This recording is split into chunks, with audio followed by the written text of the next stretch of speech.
Ce que vous allez voir risque de vous impressionner.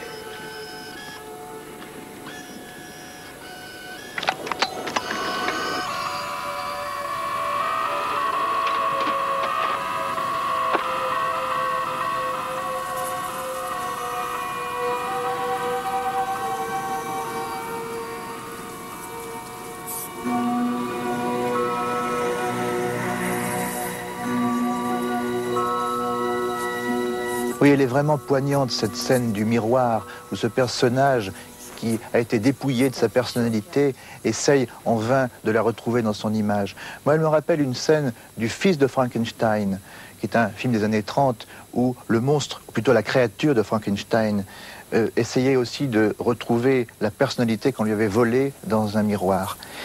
Et ce n'est pas étonnant, c'est pas surprenant, parce que Frankenstein est aussi un des premiers films où la science-fiction a rejoint le fantastique, peut-être le premier.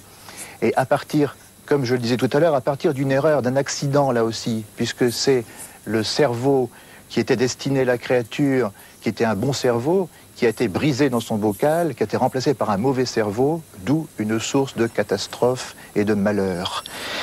Alors, bien sûr, le film de Verhoeven, Robocop, lui, traite les mêmes thèmes, des thèmes très profonds, très humains, mais avec une surenchère, une débauche d'effets spéciaux.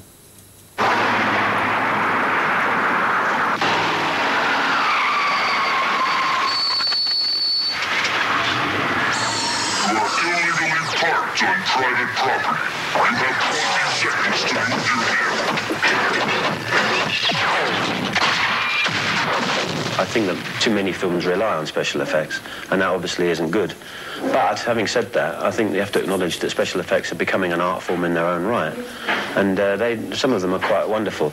When you rely on special effects and not the script, you will always get a rotten film. But if the script is good and the special effects are good, then you get a good film. And the words must always come first.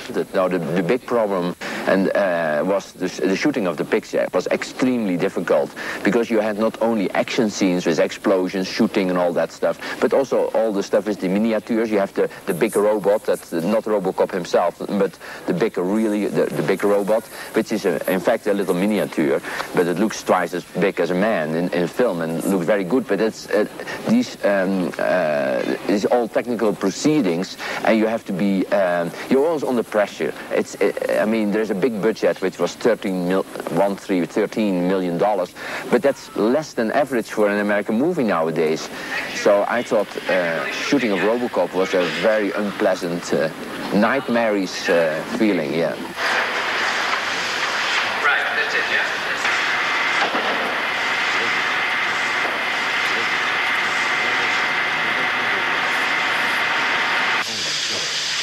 And immediately have some stuff in the foreground, yeah? We can start the movement.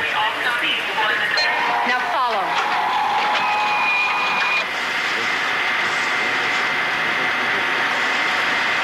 These two people there, which is standing a little bit this way, it might be that when he turns, when he turns it back to us, then action! Go!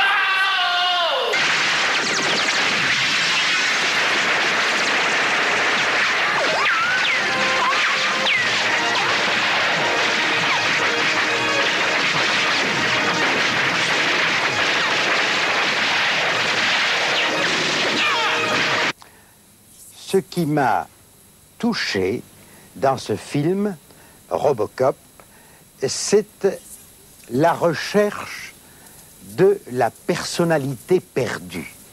Robocop est d'abord un homme. Il est tué au cours d'une mission policière. Il est criblé de balles. Et on va, à partir de là, en faire un robot. On pourrait dire qu'il est aujourd'hui en coma dépassé. Un coma dépassé, et on va lui créer un cerveau artificiel sur son cerveau végétatif. Eh bien, à partir de là, nous assistons à ce que nous trouvons dans le livre des morts des anciens Égyptiens, ou dans le livre des morts des Tibétains d'aujourd'hui, dans le Bardo Thodol, c'est-à-dire à une recherche de l'âme après la mort.